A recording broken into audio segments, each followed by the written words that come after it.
Agárrate con Patricia Poleo.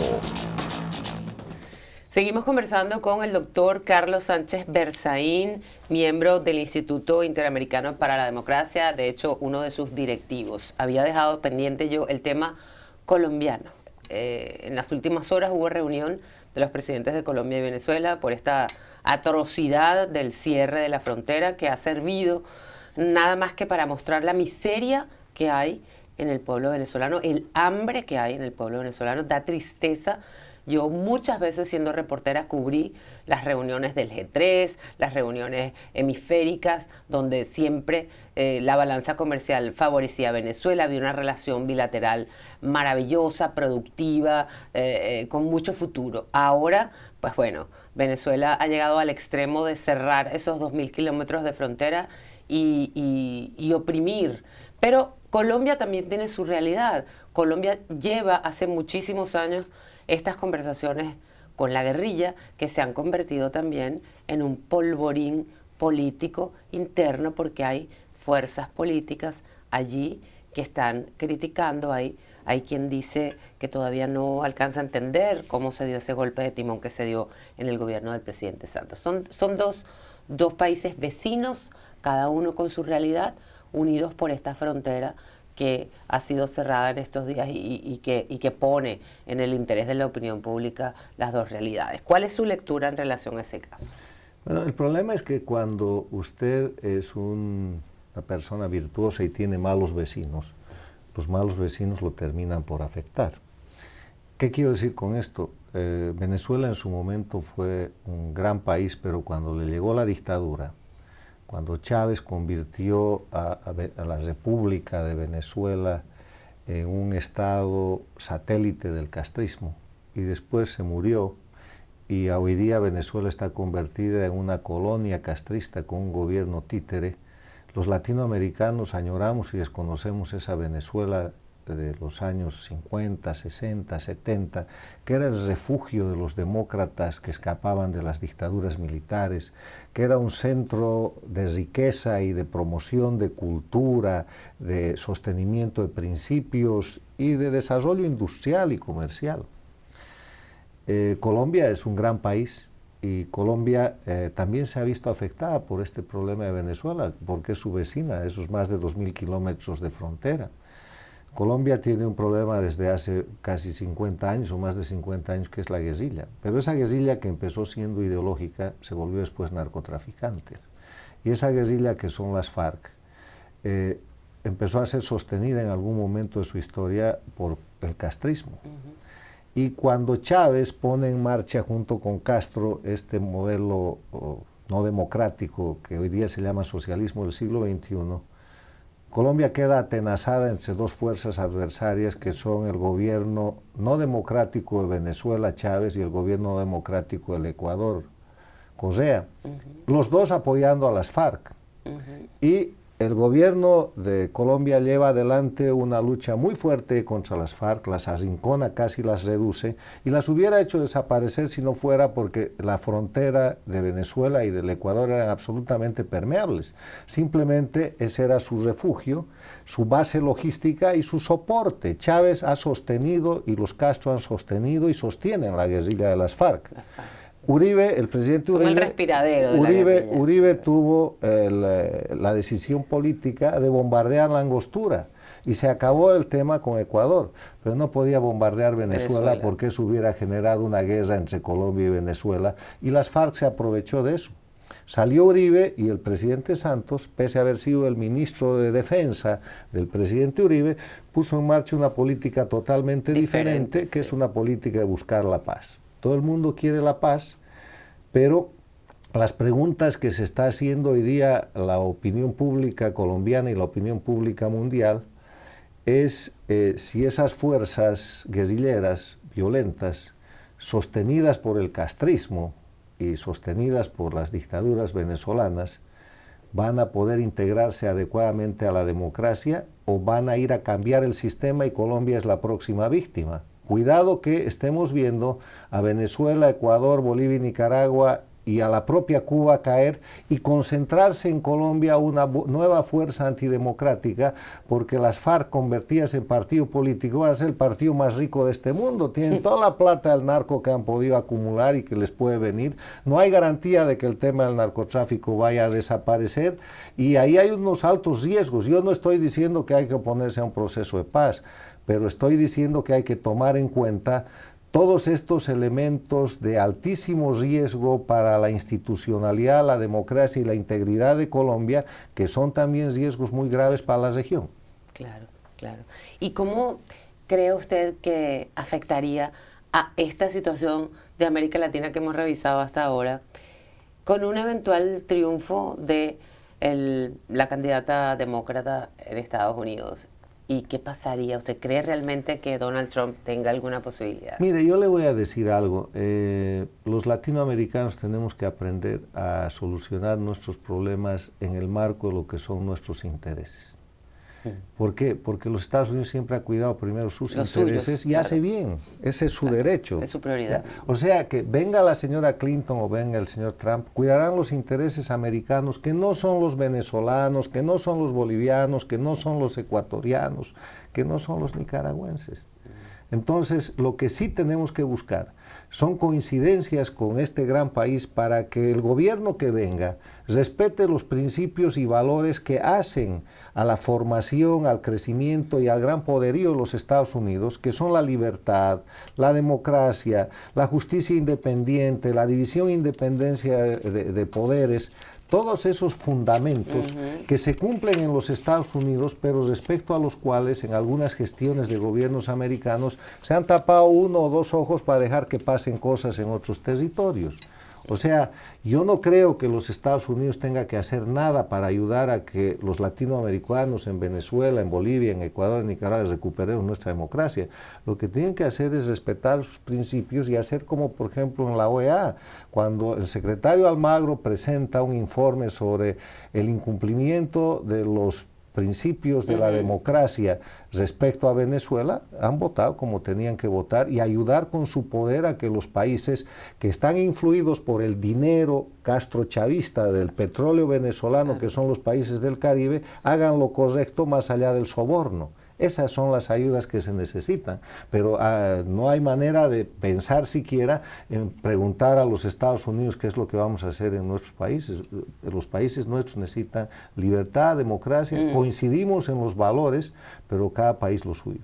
¿Qué cree usted que va a pasar con el Mercosur? Hoy estaban en esa discusión, le toca la presidencia pro tempore a Venezuela, pero hay 4 países, hay algunos dirigentes que incluso han sido bien contundentes señalando que cómo se puede entregar la presidencia de Mercosur a Venezuela, un país que no cumple con lo mínimo establecido, es decir, la esencia básica que integra el Mercosur, que es el respeto a la democracia y a las libertades económicas. Sí, pero además de eso, yo creo que el Mercosur está herido de muerte desde el momento en que, por influencia del gobierno de los Kirchner en la Argentina, dependiente y vinculado al dinero de Chávez y a la influencia de Castro, y por influencia del gobierno de Rousseff y de Lula en el Brasil, permitieron el ingreso de Venezuela. Porque el Mercosur es un proceso de integración económica que busca la creación de un mercado de libre comercio.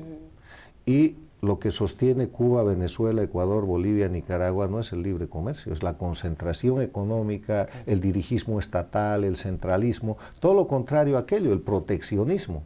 Entonces, ese fue el momento en que sembraron una semilla para una herida de muerte al Mercosur. Ahora que vienen las crisis, que Venezuela está en crisis y que Maduro es un dictador reconocido, y los gobiernos de Brasil y de la Argentina han cambiado, y el Paraguay siempre se mantuvo en su lugar, el Paraguay vetó el ingreso de Venezuela de Chávez y tuvieron que obligarlo y hacerle una presión internacional irresistible. Y Bolivia está en lista de espera porque Chávez, que quería más votos dentro del grupo, dijo que entre también Bolivia, y Bolivia ha sido aceptada, pero no de pleno derecho, o sea que está en antesala. El Mercosur en ese escenario está herido de muerte porque ha dejado de ser un proceso de integración y un proceso de búsqueda de un mercado de libre comercio, se ha vuelto un escenario de confrontación política. Entonces, una camarilla. Primero se tiene que, una camarilla del chavismo, el castrismo, que liquidaron la OEA, que ahora se está recuperando, que crearon organismos parainstitucionales como la CELAC, como el Petrocaribe, para expandir su poder, y que a partir de eso reunieron la suficiente cantidad de votos para tener un peso específico en las Naciones Unidas, donde han llegado a poner a Cuba como representante del Consejo de Derechos Humanos de las Naciones Unidas, o sea, puro manejo político. En ese escenario, mi opinión sobre el Mercosur es que ahora hay una crisis, hay una crisis que se resolverá o con la solución política económica en Venezuela, que vuelva a ser un país que quiere la integración y que cree en el libre comercio, o mientras tanto estará paralizado y tendrá crisis, porque usted cómo se va a integrar con un país que en vez de hacer comercio hace proteccionismo, con un país que en vez de abrir fronteras las cierra. No hay manera. ¿Qué va a pasar con la Argentina, doctor? Yo creo Se que destaparon todas las ollas en Argentina. ¿Está políticamente sana la Argentina? No, políticamente curándose. ¿Sabe? Ya que usted habla de sanar o no sanar, estas crisis a las que llevan estas experiencias, estas aventuras castristas, marxistas y neocomunistas, que no, sobre todo antidemocráticas, porque yo no tengo nada con la izquierda. Hay grandes gobiernos y países democráticos muy estables con respetables gobiernos de izquierda. Mire Chile, mire el Uruguay, los gobiernos de centro y de centro izquierda en México y en algunos países de Centroamérica. No se les ocurre cambiar la Constitución, no se les ocurre robarse el Banco Central o hacer lo que se ha hecho en Venezuela, Ecuador, Bolivia o Nicaragua. Lo que pasa con la Argentina es que han dejado a la Argentina casi en estado de coma a los Kirchner. La han dejado con una crisis económica gigantesca, la han dejado con una crisis social y política muy grande, y ha llegado la medicina, y la medicina duele. Usted sabe que si usted se accidenta y se rompe unos cuantos huesos, primero la tienen que dormir, después la tienen que operar, la tienen que enyesar, cuando despierta está dolorida e inmovilizada, y después de que le han quitado los yesos tiene que volver a caminar, tiene que empezar una terapia y después de un determinado tiempo, Dios mediante y con buenos médicos, vuelve al estado de normalidad que tenía unos años atrás. En eso está la Argentina.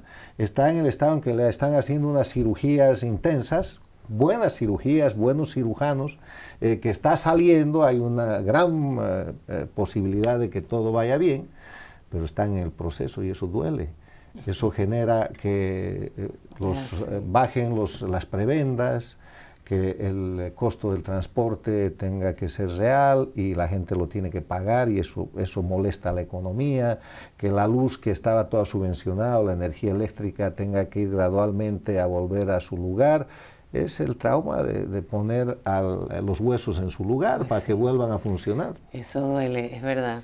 Hasta traer una nueva vida al mundo duele. No le digo el trauma que pasará en Venezuela o en Ecuador o en Bolivia cuando haya que poner al enfermo mal herido a esa patria mal herida, con esa economía destrozada, con esa sociedad confrontada, con ese conjunto de elementos políticos en explosión, a repararlos. Ya para finalizar, doctor, la pregunta de los 60.000 centavos, ¿usted cree que hay referéndum revocatorio en Venezuela este año o el año que viene? Yo creo que debería haber. La realidad objetiva nos muestra que la dictadura venezolana y sus aliados, Castro y toda la red, están haciendo lo imposible para que no exista.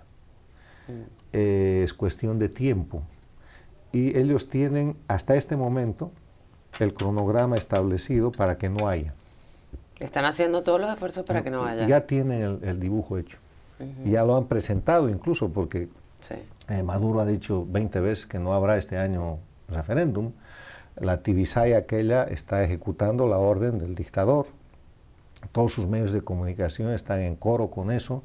El aparato de unas Fuerzas Armadas absolutamente serviles y subordinadas a ese dictador y sometidas a potencia extranjera que es Cuba, lo que es una traición grandísima a la patria, están en la misma línea. Y en el otro lado usted tiene la Asamblea con el pueblo, pero que todavía no logra desequilibrar aquello.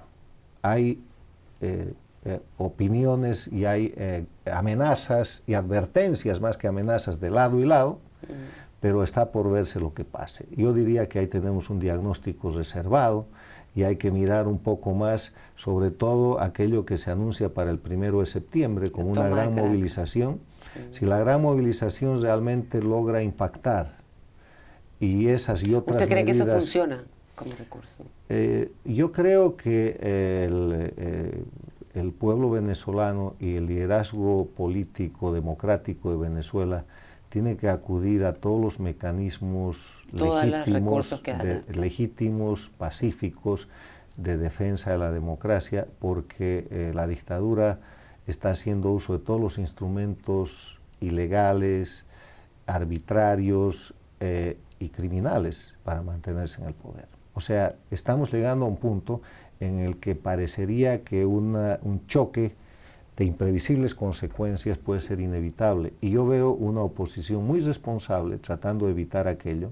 Veo una gestión internacional prácticamente amordazada porque están arrinconados los mediadores, y veo una dictadura imponiendo su criterio, como siempre lo ha hecho el castrismo: persistir en su error, insistir en su agenda y terminar ganando y quedándose en el poder, que es lo que quieren. Por eso le digo, mi opinión es, hoy día en agosto, diagnóstico reservado, miremos un par de semanas cuáles son, porque se están librando presiones y contrapresiones. Veamos dónde se inclina la cosa y yo le puedo dar una opinión, pero en este momento están ganando los malos y parece que si siguen las cosas así, pues Maduro cumplirá su orden de dictador de decir que este año no habrá referéndum. Ojalá que no sea así, doctor. Le agradezco muchísimo haber venido a compartir con nosotros el día de hoy. Si quiere, comparta también a toda la gente que nos sigue su usuario en las redes sociales para que lo puedan le puedan revisar sus artículos. Yo tengo Twitter, es @C.Sánchez-Berzaín. C. Sánchez Berzaín, con Z. Ahí lo tienen en pantalla. Y el Inter-American Institute for Democracy, que además de mis opiniones, emite opiniones de nuestro presidente Carlos Alberto Montaner, de nuestra directora, la doctora Beatriz Rangel, de Fleischmann, muy interesante el otro día, de César Vidal, de Guillermo Lustó y de una playa de analistas latinoamericanos y americanos. Está a disposición de ustedes y es @IntDemocratic. @IntDemocratic. Sí. Muy bien, doctor, muchísimas gracias. Gracias a usted por la oportunidad. A ustedes, gracias por estar allí, que pasen un feliz fin de semana y nos encontramos de nuevo el lunes, si Dios quiere. Que descansen. Muchos piensan que para emigrar a España hace falta tener un familiar español o invertir grandes cantidades de dinero, y no es así. España ofrece el poder emigrar sin tener que invertir y sin tener que montar una empresa ni tener que comprar una propiedad, y no estamos hablando de grandes cantidades de dinero como en otros países. Esta es una excelente opción, no solo para los que quieren emigrar por primera vez, sino también para aquellos que ya han emigrado a otros países y no han podido lograr una residencia permanente o sencillamente buscan una mejor calidad de vida. España ofrece un proceso migratorio viable y te abre las puertas a toda Europa, porque los ciudadanos iberoamericanos, como es el caso de los venezolanos, pueden aplicar por la ciudadanía española a los 2 años de residir en España. El grupo Sí España te asesora a través de sus aliados locales en España, lo cual es muy importante, porque al momento de emigrar o invertir hay que asesorarse con profesionales y expertos locales. Los fundadores del grupo Sí España son expertos en el área migratoria y te ayudarán a canalizar tu proceso migratorio y de inversión de una manera personalizada, sirviendo así de enlace con profesionales en España. En pantalla tienes los números telefónicos del grupo Sí España, tanto en Madrid como en Miami, un correo electrónico que es info@siespana.es, la página web es www.siespana.es, en las redes sociales son en Twitter y en Instagram @Grupo Sí Hispana y en Facebook Grupo Sí Hispana. Este programa fue presentado por Grupo Sí España, servicio integral para España. La Pradera, productos del campo. Venepana World, tu solución para movilizarte en Panamá.